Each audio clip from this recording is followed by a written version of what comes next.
Hey guys, and welcome back to this channel. In this video I'll be showing you guys how you can stylize your text on CapCut PC. So to do that, you are going to select text and add in your default text, and I'm just going to type in the word stylize. Is that how you spell it? Maybe I'm just going to type something else. I'm just going to type decoration because I don't know. Select the font that you want to choose. Now here you can add in a lot. You can get some from preset styles if you'd like to.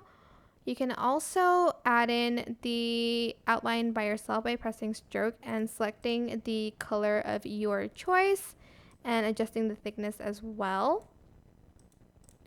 You can also add a background to it. Let me just turn that off.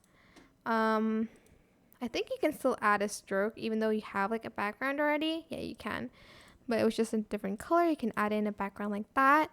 You can also add in a glow to your text, change the color of that as well here.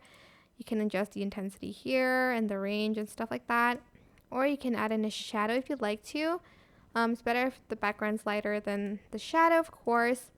You can also add in some like stuff like this for like your text background, some like bubble decorations and stuff like that. And you can even select some from the effects, so it will apply effects for you without you having to adjust it if you want to, like these. But that is basically it, really. I hope this tutorial was helpful for you guys. Don't forget to like, comment, share, and also subscribe to this channel if you haven't done that already. If you have any questions, just leave it in the comment section down below and I will try my best to answer them all for you guys. And if you found this video helpful, please click the thanks button above the description box down below. Thank you so much for watching. Bye!